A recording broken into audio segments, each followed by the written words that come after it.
Ahora, esta levodopa, que por acción de la decarboxilasa que hacíamos mención se va a convertir en dopamina, ¿de acuerdo? Y que finalmente va a ser el efecto es la dopamina, pero una forma como potenciar la actividad dopaminérgica a nivel central es justamente inhibiendo su metabolismo. Como ya hemos visto, tenemos dos enzimas que metabolizan a la dopamina, la catecolortometiltransferasa y la monoaminoxidasa, principalmente. Entonces, otra estrategia consiste en inhibir a estas dos enzimas. Por ejemplo, a nivel central se puede inhibir a esta COMT con fármacos como la tolcapona. Por tanto, aumentaría la concentración de dopamina, ¿de acuerdo? A nivel central. Esta tolcapona o inhibidores de la COMT también actúan a nivel periférico y es favorable. ¿Por qué?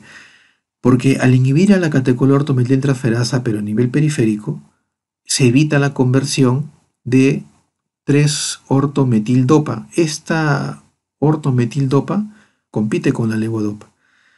Entonces, al ser inhibido, ¿de acuerdo? No se forma esta metildopa, ¿de acuerdo? Y por tanto tenemos mayor disposición de levodopa atravesando barrera hematoencefálica. De otro lado tenemos fármacos que inhiben a la monoaminoxidasa, a la MAO. Preferentemente debería ser la isoforma B. Selegilina, por ejemplo, rasagilina, entre otros.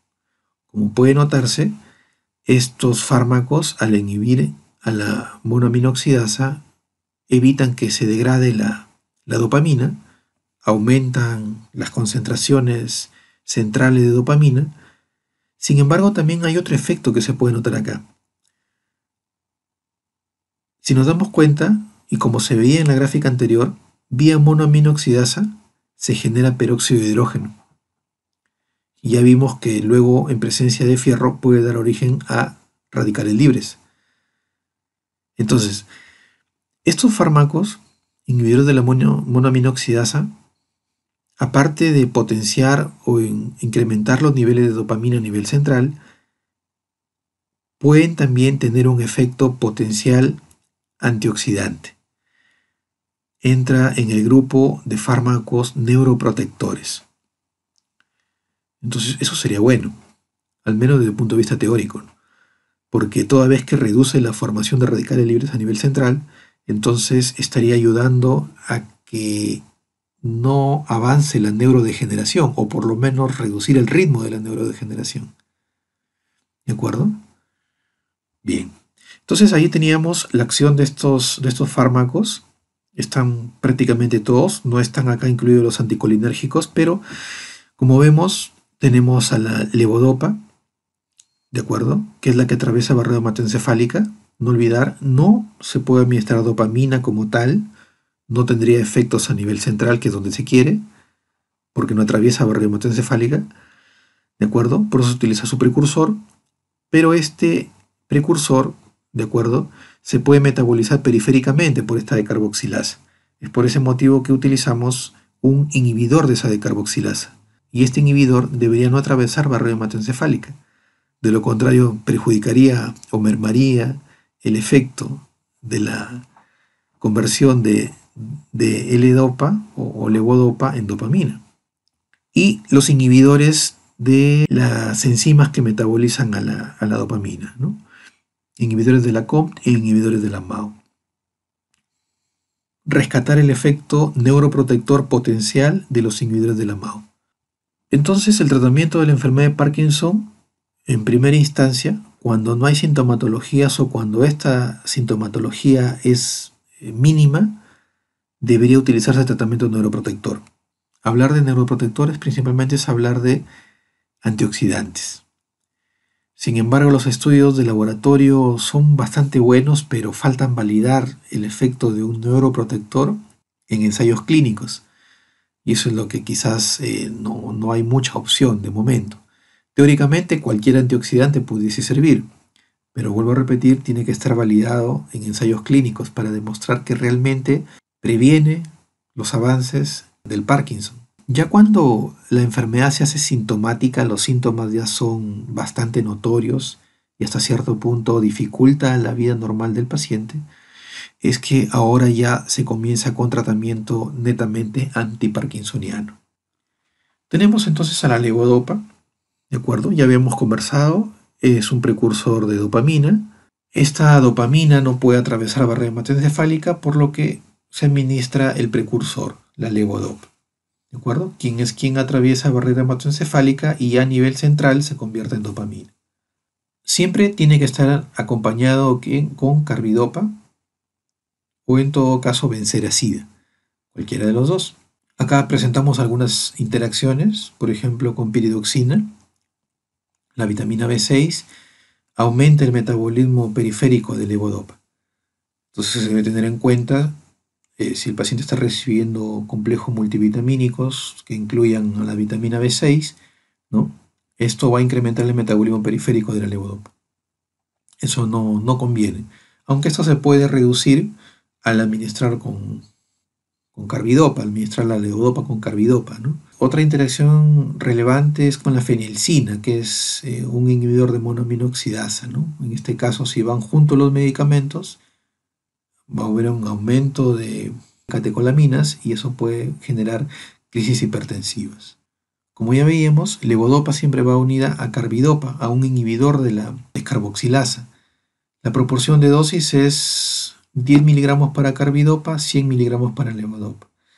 Y el tratamiento convencional es siempre iniciar con dosis bajas, 200, ir aumentando la dosis hasta 1000 miligramos de levodopa por día, ¿no? La levodopa, como vemos, puede tener ciertos efectos adversos como consecuencia de la actividad dopaminérgica a nivel central.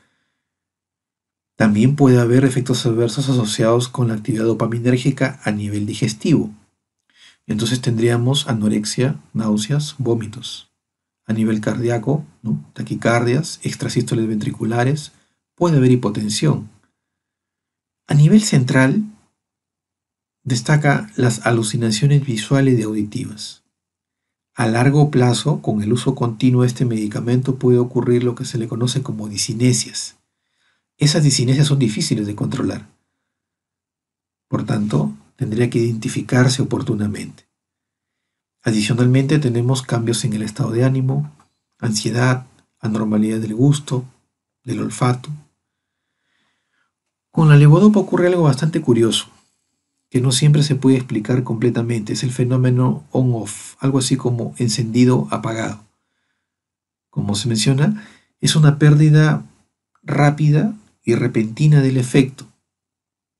O sea, ya el paciente está en uso continuo de levodopa, tiene la mejoría clínica significativa con levodopa, pero en el transcurso del uso hay etapas o periodos cortos y fugaces de pérdida de la respuesta. Cuando hay pérdida de la respuesta se vería el apagado. Cuando regresa la respuesta, el encendido. No está del todo claro por qué ocurre eso. Podríamos hablar de sensibilización de receptores, quizás dopaminérgicos, a nivel nigroestriatal, pero ese es el fenómeno on-off, se presenta con levodopa. Entonces acá se menciona, por ejemplo, que alimentos proteicos que contengan aminoácidos neutros van a competir con la levodopa en el transporte en la barrera hematoencefálica, ¿no? Entonces, por eso es que la levodopa, cuando se consuma, no se debe consumir con alimentos proteicos. Es más, debería consumirse en ayunas, al menos unos 20 o 30 minutos antes de los alimentos, más aún si los alimentos son proteicos, por lo mismo que se explica acá. ¿De acuerdo? Lamentablemente, con el uso continuo va a haber pérdida de la respuesta clínica. ¿De acuerdo? Si el paciente tiene antecedentes psicóticos, se van a exacerbar con la levodopa, toda vez que va a haber una mayor actividad dopaminérgica a nivel central. Puede haber una elevación de la presión intraocular, la PIO, ¿no? Tener en cuenta pacientes que puedan tener afecciones cardíacas. Y bueno, un antipsicótico que se entiende que en su mayoría, sobre todo los típicos, se entiende que son antidopaminérgicos, obviamente están contraindicados en pacientes con Parkinson, donde justamente hay una hipofunción dopaminérgica. Lo de la vitamina 6 estábamos viendo, ¿no? Va a aumentar el metabolismo. Entonces, eso es la levodopa. Estos dos fármacos de acá son agonistas dopaminérgicos, pero ya casi no se utilizan, son muy poco utilizados. Por ejemplo, en el caso de la bromocriptina, está asociado a fibrosis pulmonar, por tanto que ya no se utiliza, ¿no? Más aún, por ejemplo, puede provocar mayor alucinaciones que la misma levodopa, pero a diferencia de esta, ¿no? Provoca disinesia con menor frecuencia. El problema de la levodopa es a largo plazo la disinesia. Esa debe ser identificada a tiempo porque es difícil de tratar, como decíamos. También está la mantadina, que realmente es un antiviral, se utiliza para influenza, pero también tiene acción antiparkinsoniana. Estos dos fármacos no se utilizan mucho. Destaca sus efectos adversos las alucinaciones que pueden generar y, como ya mencionábamos, al menos para bromocriptina, la fibrosis pulmonar que puede ocurrir. Tenemos a la selegilina. Este es un inhibidor selectivo de la monoaminoxidasa tipo B. Como ya veíamos, no solamente va a inhibir el metabolismo de dopamina e incrementar la concentración a nivel central, sino, como veíamos, va a reducir la formación de radicales libres a nivel central. Es por eso que se menciona que cuando se utiliza de forma temprana, pudiese prolongar hasta en un 50% el periodo anterior al agravamiento de los síntomas. De este grupo de los inhibidores de la MAO-B, la selegilina o la rasagilina, son fármacos potencialmente neuroprotectores, aparte de tener su efecto sobre el nivel de dopamina a nivel central. También están los fármacos antimuscarínicos. El problema de los fármacos antimuscarínicos es que, como se usan en pacientes de edad avanzada, porque el Parkinson ocurre generalmente en pacientes de edad avanzada, estos fármacos van a provocar ciertos tipos de complicaciones, como por ejemplo pueden generar confusión, pueden generar, por ejemplo, si es un paciente varón, retención urinaria. Entonces eso no conviene, por eso que los fármacos antimuscarínicos en las últimas guías clínicas no son incluidos como tratamiento inicial en pacientes con Parkinson. Sin embargo, su uso principal es el alivio de los temblores. Eso es, digamos, por el uso principal de estos fármacos. Es decir, si el paciente está consumiendo levodopa y se controla toda la manifestación motora, pero no se puede controlar el temblor, una opción pudiesen ser los antimuscarínicos. Sin embargo, las reacciones adversas que ya comentábamos limitan su uso. Estos fármacos son bastante utilizados, el pramipexol y el ropirinol. Agonistas selectivos del receptor dopaminérgico tipo 2, no son derivados de la ergotamina. Como veíamos, los derivados de la ergotamina provocan fibrosis pulmonar y se caracterizan por aliviar la manifestación motora en pacientes que quizás la levodopa no funcionó. Pueden retrasar la necesidad de emplear levodopa al inicio de la enfermedad. También pueden provocar disinesias con menor frecuencia que la levodopa. No olvidar, el talón de Aquiles de la levodopa es la disinesia que ocurre a largo plazo. Casi todos los fármacos que estimulen o que aumenten la actividad dopaminérgica van a tener efectos adversos digestivos, náuseas. Un punto importante, si es que hay náuseas, no se puede utilizar cualquier antiemético. Como vimos al inicio, hay antieméticos que más bien exacerban el parkinsonismo. Un buen antiemético en estos pacientes es la domperidona. Otro fármaco es la tolcapone que veíamos, es un inhibidor de la COMT, tanto a nivel periférico como a nivel central. Entonces se puede utilizar levodopa, carbidopa y tolcapona. Algo rescatable de la tolcapona, y por la cual se asocia a la levodopa, es que se ha demostrado que significativamente puede reducir la frecuencia del fenómeno encendido-apagado, el on-off. Entonces, si un paciente que está en tratamiento con levodopa y ocurre en él este fenómeno de pérdida temporal de la respuesta, una buena opción sería adicionar tolcapona. Tenemos acá una tabla que nos habla de los beneficios potenciales de los antiparkinsonianos.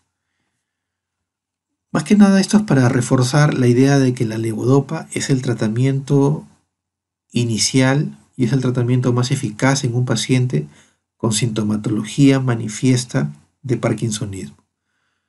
Como vemos, hay 3 criterios: síntomas motores, actividades de la vida diaria y eventos adversos seleccionados como somnolencia excesiva, alucinaciones y trastornos del control de los impulsos. La levodopa es la que tiene mayor mejoría en los síntomas motores, mejora en las actividades de la vida diaria y menos efectos adversos que mencionamos hace un momento comparados con los